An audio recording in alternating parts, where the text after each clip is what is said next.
What is going on, Headliner Nation? Welcome back. Next episode of the Fantasy Headliners. Here we are, busting out another NFL mock draft for you guys. And I want to put a little disclaimer in here. And Kyle will end up repeating me so everybody will understand it. This is a mock draft. And the purpose of a mock draft is to play out different scenarios. Every year, a player who is expected to go early falls, or somebody who, is expected to maybe go later gets just drafted a little bit early. That's the purpose of a mock draft. This is not an NFL draft prediction video. Those will come out later. Right now, having some fun with some different scenarios, and Mr. Kyle Richardson is going to join me once again, and we're going to have some fun here with a different one. Absolutely. In our first mock draft, we took a look at really offensive linemen. We had a lot of offensive linemen going up towards the start of the draft because we have teams that need to protect young quarterbacks, need to give them time.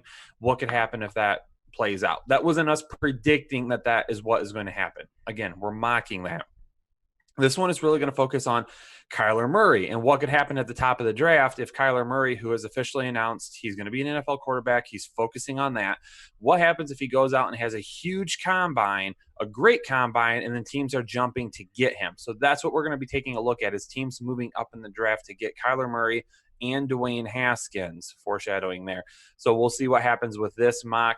Some players that I like in certain spots, but again, we're moving some things around. We're going to do this more often, and then when we get closer to the actual draft, then we will drop our predictions on what we think. Yeah, so if you don't like who we have in this spot for your favorite team, don't go out and get butthurt and leave us bad comments. It's not a prediction. It's just a scenario.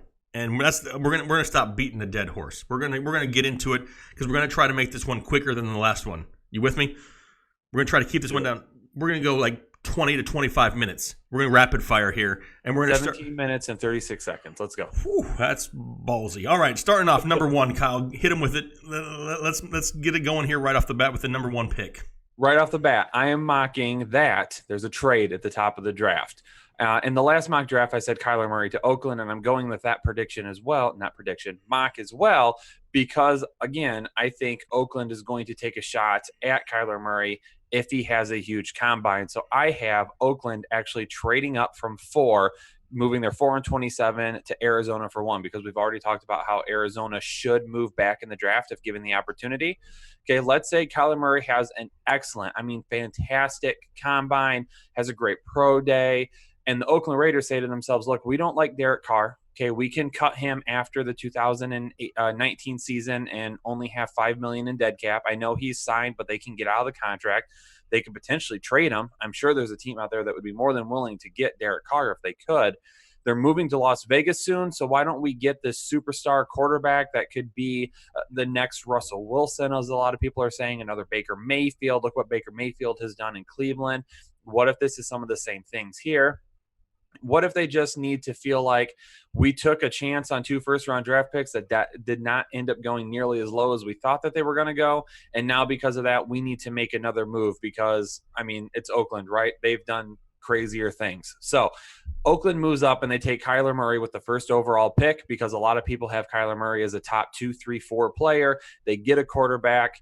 Derek Carr is the starter this season. They cut him after the year, and Kyler Murray is their starter when they move to Las Vegas. Yeah, absolutely. Like you just said, they have Carr under contract for the year. Yes, they're paying him a lot of money, but it gives Kyler Murray a little bit of time to learn that offense and be ready to go in 2020. So once you put Kyler Murray up there at the top, it kind of shifts a lot of things going down. Number 2, the San Francisco 49ers. Now they get what was projected to be the number 1 pick in Nick Bosa, defensive end out of Ohio State, which fills a huge need for the 49ers. Yep, they need someone off the edge. Nick Bosa is the safest player in this draft, has everything you want in an edge rusher. San Francisco would be delighted to take him at number 2. Yep, absolutely. Number 3, the New York Jets. And this is a guy's name who may be somewhat interchangeable to a lot of people. A lot of people think that he would be taken above Nick Bosa in some drafts. And I'm talking about Josh Allen, edge rusher out of Kentucky. I don't think the pedigree may be there, but he's a huge talent and definitely fills a need for the Jets. Yeah, there's some people who have concerns about Josh Allen. He has a really high ceiling, but there are some issues with maybe his technique and other things like that, where when you get to the NFL, you just can't pure bull rush people and bully them and knock them around. You're going to have to do a few other things. So there's concerns about that. But again, the extremely high ceiling for a New York Jets team that needs to have someone on the edge, they take Josh Allen at number 3. Right. Number 4, now the Arizona Cardinals, who moved back because of the trade for the number 1 pick. We have Quinnen Williams, defensive tackle out of Alabama.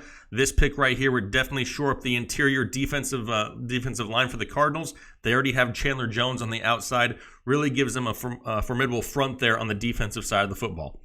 Yeah, Quinnen Williams, one of the top players in this draft as well. A lot of people think he's a top 2 player, to be honest. More than likely, Arizona, if they move down and they can get a shot at Quinnen Williams, that helps them a lot more than it would be to take Nick Bosa. If they were to stay at number 1, again, Nick Bosa being the safest pick, they go with that.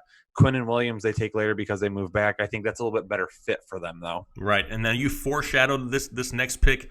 When we were talking about Kyler Murray, we're talking about the early quarterback scenarios. Number 5, the Jacksonville Jaguars. They need a quarterback badly. So far, there's been a lot of rumors about Nick Foles to Jacksonville, but right here, we have Dwayne Haskins, quarterback out of Ohio State, going to the Jacksonville Jaguars. Yeah, so the New York Giants are coming up at pick 6, but they do not get a shot at their quarterback because the Jacksonville Jaguars decide to move up. So they send the 7th overall pick plus more to Tampa Bay for the 5 overall pick to get in front of the Giants to take Dwayne Haskins. Quarterback is obviously a huge need. They've talked about Nick Foles. They've talked about other scenarios, maybe even a Teddy Bridgewater, but they want their quarterback of the future, their big armed quarterback, Dwayne Haskins, who's not a runner. He's a thrower. He's a quarterback. They take him here and they get their quarterback of the future, who turns out to be a lot better than Blake Bortles. I think almost everybody's better than Blake Bortles, Kyle. This is true. That's true. All right, so number 6, you just talked about it, now the New York Football Giants. We have Cody Ford, offensive tackle from Oklahoma. They need more help on the offensive line, and a lot of people do not like us to have offensive linemen here in mock drafts. But it's a definite need of the Giants. They got one of the best running backs in football. Now they need to make sure they, A, protect Eli, and B, get those holes open up for Saquon Barkley. Offensive tackle is a big need for the New York Giants. Yeah, everyone says they need to go quarterback, but if you can't get the 2 top quarterbacks, I don't fully believe in Jones and Locke, who are considered to be 2 of the next guys. Maybe because we don't have either of those guys going in the first round here. Maybe they slip to the Giants in the second round, and that's a little bit better pick. Cody Ford going here to the New York Giants has the tools to be a really great offensive lineman. He's only been a full-time starter 1 season, though, so there are some concerns with that. But all the tools are there. At worst, he's a guy that can slide into guard and become a great guard. But there's so much upside. Go with a safe pick here. Fix that offensive line even more for Saquon Barkley. Keep Eli Manning up. Wait on the quarterback later. Yep, I hear you. All right, so now number 7, the Tampa Bay Bucks, who moved back to 7 when Jacksonville traded up.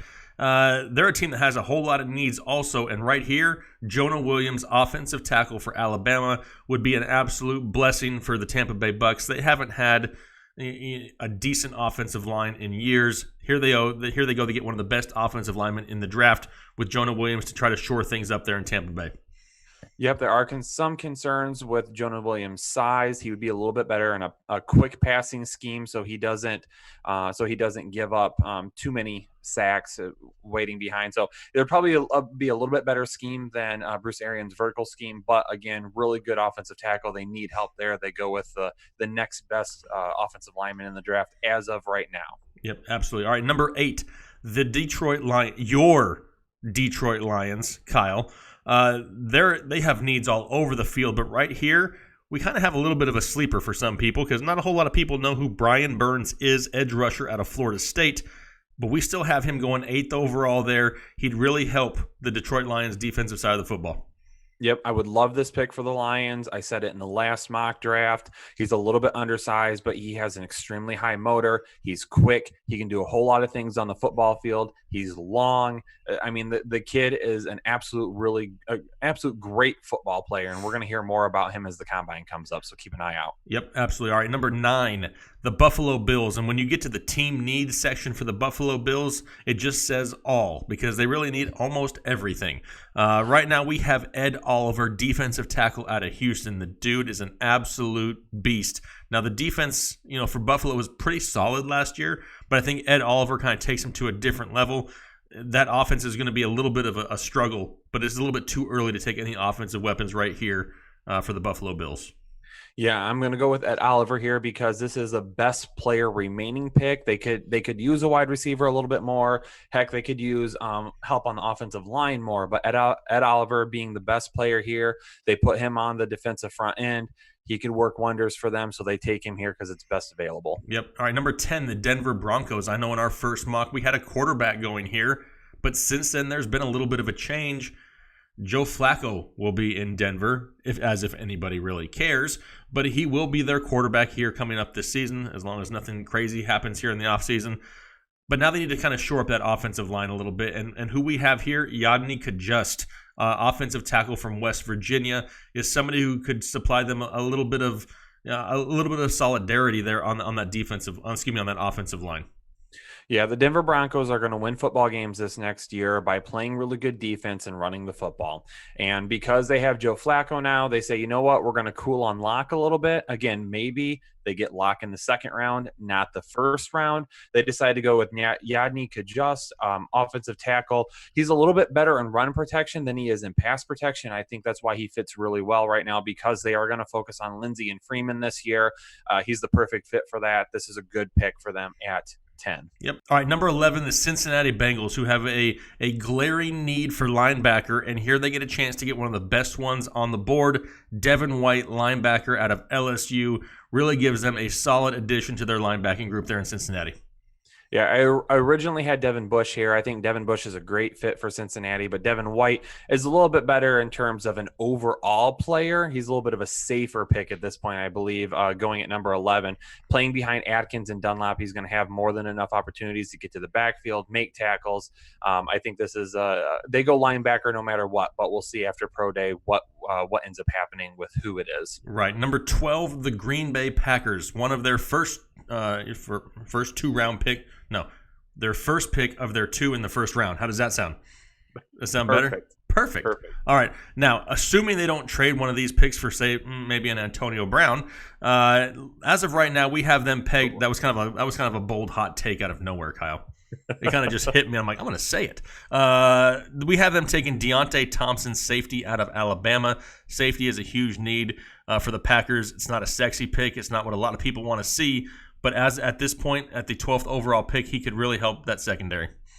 Yeah, I think he's one of the top 10 players potentially in this draft. The Packers go ahead and get him at 12, and they need help at safety anyway. So I think this is an excellent pick for them. Right. Number 13, we have the Miami Dolphins. They need a quarterback. Obviously, it's not going to be Ryan Tannehill. What is out there for the Miami Dolphins? Well, they get a chance to go out and get Drew Lock, quarterback out of Missouri. Maybe one of the most pro-ready quarterbacks that a lot of people weren't really talking about. He's had a great career there at Missouri and really, gives the Dolphins a possible future moving forward. I apologize. I said that we didn't have any more quarterbacks going in this mock. Yes, we do. I apologize. So Drew Lock, yes, I have him going here to the Miami Dolphins. I think they decide at this point we need to replace Tannehill. Lock is a guy that we could see starting for us right away. Let's go ahead and go with Lock here in the first round. I think there is potential, though, that Miami could be one of those players that decide we're going to move up for Haskins or Murray as well. So keep an eye on them as we get closer to the draft, because they may decide to make that move, although they shouldn't, because they need lots of help everywhere. There's no reason for them to go trading a bunch of future assets. Right, absolutely. All right, number 14, the Atlanta Falcons. They have a need for defensive tackle. Luckily for them, one of the best ones in the draft is available for them right here. Rashawn Gary, defensive tackle out of Michigan, would be a huge addition to the Atlanta Falcons defense. Yeah, and I have Gary going here. I think this fits well because Falcons need help on the defensive tackle and defensive end front. Gary's a guy who played defensive end in college. A lot of people see him as a better defensive tackle in the NFL, though, so he can move either way. So I think this is a good versatility pick for them. Yep. Number 15 overall, Washington Redskins on the clock. They have needs all over the place. We still don't know what's going to be happening with Alex Smith. I think I mentioned it in the video earlier. His leg still looks like something out of the movie from Hellraiser. I mean, there's just things coming all over it. I mean, it's a nasty mess.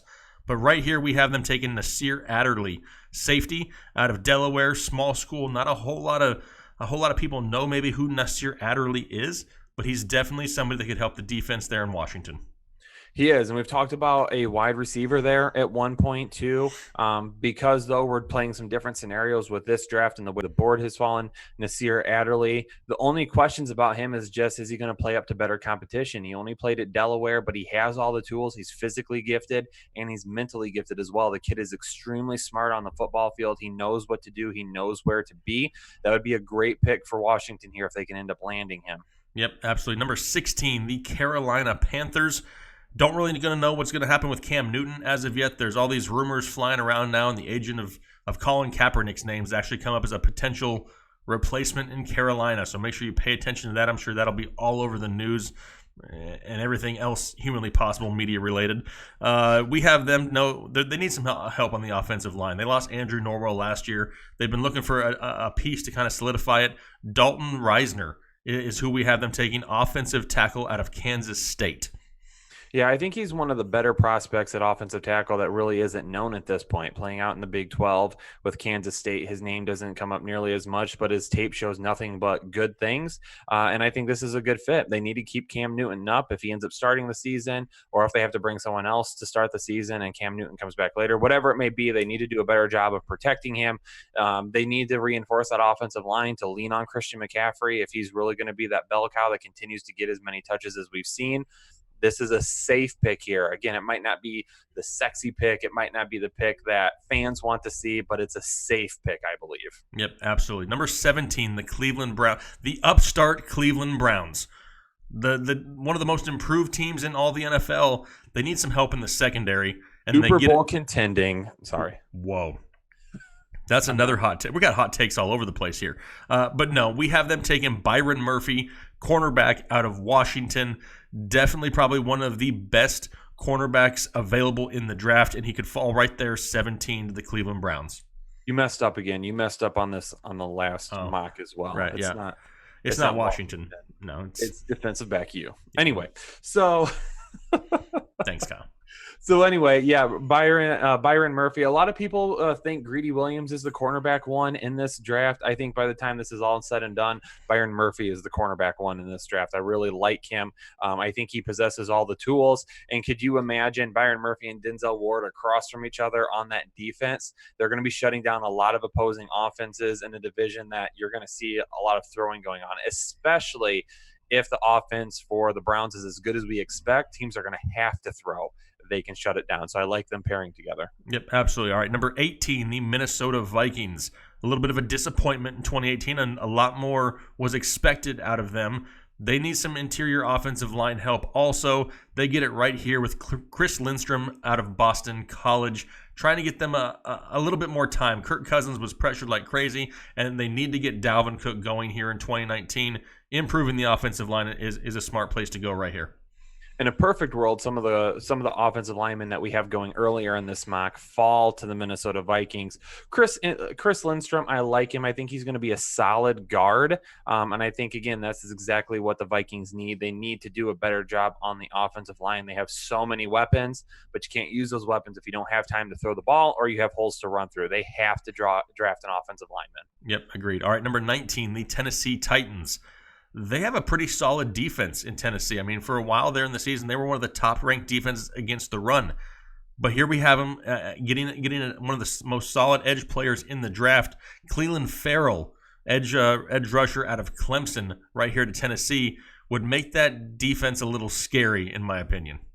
You said it exactly correct. One of the most solid. I think he's that. I don't think he's going to be anything. I don't think he's going to be a guy that's winning. That's one of the top defensive players in all of football. But I think he's going to be one of the guys that is always one of the most consistent, a guy that puts up really good numbers, a guy that helps, brings a winning mentality to Tennessee. They've been really close the last couple of years. Having a guy like him on that defense, does that help kind of put him at another level? Very smart football player.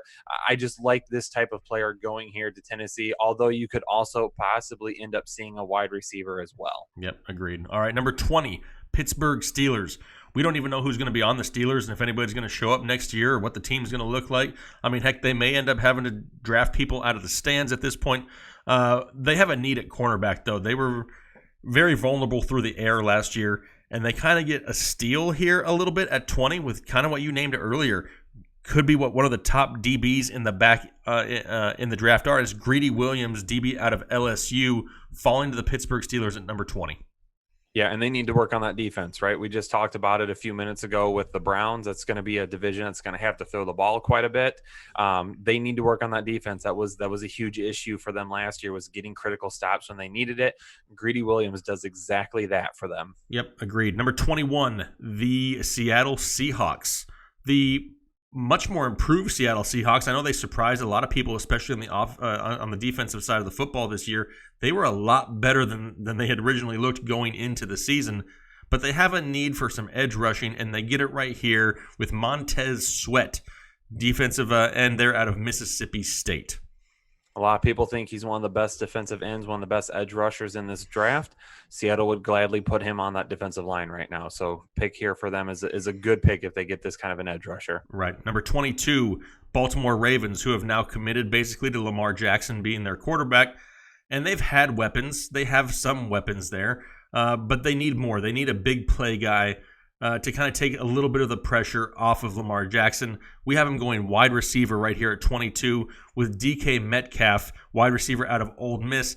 And the dude looks like, a Greek god. Like, he is turned into, dude is jacked and he's huge. He's like the size of a phone booth. Yeah, if you haven't seen the picture of him yet that was circulating on Twitter, then you don't know what we're talking about. But they're going to take DK Metcalf here because he's going to play wide receiver and linebacker for them. Yeah, they get a 2 for 1. Exactly what he looks like. Yeah, he's definitely a 2 for 1 pick. Yeah, so no, DK Metcalf, he has huge upside. Again, he doesn't have a ton of production at the college level because he's been hurt and he's just not been able to stay on the field his entire college career. So there's a lot of people who are worried about that, but the upside, the skill, the potential, everything is there. Pair that with Lamar Jackson, who also has that upside, that skill, but just hasn't quite reached that yet. Those two could be a really good combination for years to come. Yep. 23, we have the Houston Texans. And this is no surprise here. I really don't think they have to go offensive line. They have so many pieces to work with on both the offense and defensive side of the football. What they don't have is people to protect Deshaun Watson and open up running lanes. They're going to go offensive lineman here. We have Juwan Taylor, offensive tackle out of Florida State. Yep, Deshaun Watson was hit far too many times last season. He had far too little time to throw the football. He has good receivers in Hopkins and Kiki Cutie and Will Fuller when he's back and healthy. Lamar Miller and Donta Foreman, depending on if you still believe in him or not. They have all the offensive weapons there, but you can't utilize them on a consistent basis when your offensive line can't give you time. Yep. All right, number 24, the Oakland Raiders. They lost a couple picks there to move up early in the draft like we talked about, but they still have their number 24 overall pick, and this is where they go with an edge rusher, another need for them. They're going to go Ja'Kai Polite, defensive end out of Florida, and he's got a pretty cool name. He's got a high motor, too. So this is an intense kid that they can put on the end of the defensive line. John Gruden has said before about the defensive end that you need to have an edge rusher, that they don't come along too often. They could have taken one at the beginning of the draft, too. They could have, tried to trade up and take Nick Bosa instead of Kyler Murray. But in this mock, because we are playing around with some different things here, we're going to have them get their quarterback with Kyler Murray and then come back and get their edge defender later. Yep, absolutely. All right, 25, the Philadelphia Eagles, whose defense was very hit and miss in 2018. They were either overly dominant or they had people from the stands playing safety. It was hit or miss. But here we have them filling a need at defensive tackle, taking Christian Wilkins, defensive tackle out of Clemson, with the 25th overall pick. When you play in a division that has Ezekiel Elliott, Darius Geis, and Saquon Barkley, you need to fill the middle of the defensive line to keep them from just running up the middle, controlling the game, controlling the clock. They need to stuff up that middle. So adding Wilkins here will be a great asset to be able to do that. Yep, absolutely. All right, number 26, and this one really excites me. We've talked about it on previous shows, how we can see the Colts maybe going offense, maybe giving another playmaker to Andrew Luck. And at 26th overall, we have them taking arguably the best receiver in the draft with N'Keal Harry, wide receiver out of Arizona State. Yeah, Metcalf has the potential upside. N'Keal Harry is very safe, though, and he's going to be very good, too. But if you pair him across from T.Y. Hilton, look out, because that offense is going to get even more dangerous than it was. Yeah, absolutely. That would be a great pairing with him and T.Y. All right, number 27, which is now the Arizona Cardinals because of the trade at the beginning of the draft. They still need offensive line help. I mean, obviously Josh Rosen had no time. David Johnson struggled to get open run lanes. They need to fill a need here on the offensive tackle side, and they're going to go David Edwards, offensive tackle out of Wisconsin. David Edwards, he could play offensive tackle. If he doesn't adjust quite quickly, though, they could move him inside the guard as well. They need help in both of those spots. So this is a guy with some decent upside that they say, look, we take him here. We can put him at tackle. If we feel we need to move him inside, then we do. It works out either way. Yeah, the Cardinals have so many needs. I mean, at this point, just take somebody with a pulse, and they got to be better than what they have. All right, 28th overall, we have the Los Angeles Chargers. This is where we have Devin Bush, linebacker out of Michigan. I think the defense as a whole is already pretty solid in LA. I think this kind of gives them that added piece, that added bump, that kid with a lot of upside that can make a lot of plays. End of the first round, they could turn into one of the biggest pieces of this defense here in Los Angeles in the future. Yeah, I looked at it and I thought about doing Draymond Jones, who we'll talk about in a minute from Ohio State, because they could use some help in the middle there at defensive tackle. They're going to have an open spot there, but I think Devin Bush is a safer prospect, a better prospect than Draymond Jones, so I'm going to put him there because linebacker is going to be a need for them anyway. Yep, absolutely. All right, number 29, the Kansas City Chiefs. If there's anything about the Kansas City Chiefs that is a given, it's that they're going to score a lot of points. Well, what does that mean? That also means that the teams playing them are going to have to try to score a lot of points and throw the football a lot. They need some help at cornerback, and here they go, Amani Oruwariye, cornerback out of Penn State. Yeah, this kid probably is not a first-round pick yet at this point, but I'm going to put him up here. I'm going to bump him up here because, number one, Kansas City needs the help there anyway, and number two, I think after we see the combine, we're going to see that this kid could end up being a pretty special player. Yep. All right, number 30, the Green Bay Packers, second pick here in the first round. We kind of messed around with this in our first mock draft, and we're kind of going to switch it up a little bit. They do have a need at tight end, and right here we have them taking T.J. Hawkinson, tight end out of Iowa, the other Iowa tight end not named Noah Fant. Yeah, and we went with Noah Fant first because he's an incredible receiving tight end. We know that. But Hawkinson's a little bit closer to NFL ready, I believe. We know that tight ends typically take a little bit longer to adjust to the NFL than other positions. Hawkinson is an extremely excellent blocker. He's going to have the ability to jump in there right away, play all three downs, especially if they want to run the ball a little bit more. He can also be a receiving threat. I just think he's a really safe pick to help that offense here. Yep. Number 31, the Los Angeles Rams. If there was a weakness at all on the defensive side of the football, it was at the linebacker position. So right here we have them taking Mack Wilson, linebacker out of Alabama. Yep, some people, Mack Wilson, Devin Bush, Devin White, they have them kind of all grouped together at the top. Mack Wilson, best available here, I believe, for the Rams. Yep, number 32 overall, the New England Patriots, the Super Bowl champion New England Patriots, the New England Patriots that will never go away. They don't have a whole lot of needs, but one need is the interior defensive line, and right here we have them taking Draymond Jones, defensive tackle at Ohio State. Yeah, one thing about Draymond Jones is people believe he's going to have to make a decision on what position he's going to play. He's either going to have to bulk up and play inside a little bit more, or he's going to have to lose a little bit of weight, gain some athletic ability, some agility, do some things like that to move to the outside. But the Patriots, they know how to get the best out of everybody, right? Yep. So they take him here knowing that they can go inside or out with him. Yep, agreed. All right, well, hey, that was a different scenario we played out here. This is the early quarterback scenario. If Kyler Murray were to jump up there after a great combine, it kind of, caused a few pieces to fall in different places. We'll be doing more mock drafts as it gets closer and closer to the NFL draft. But like we said at the beginning, this is a mock playing out different scenarios. This is not a prediction video, just trying to play around with the pieces a little bit, see where they fit, and see where some people may go if different selections fall different places. Make sure you follow us both on Twitter. You can follow Kyle at krich1532. Follow me at FantasyHeadliners, FNTSY Headliners. Hit us up down below in the comment section if you think there may be a different pick somewhere. Maybe one of these names may go somewhere else.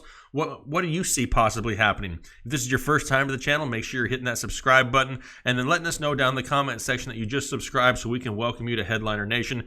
We really appreciate the support. Having fun with these mock drafts. Hopefully you are too. We look forward to hearing from you, and we'll talk to you later. Thanks.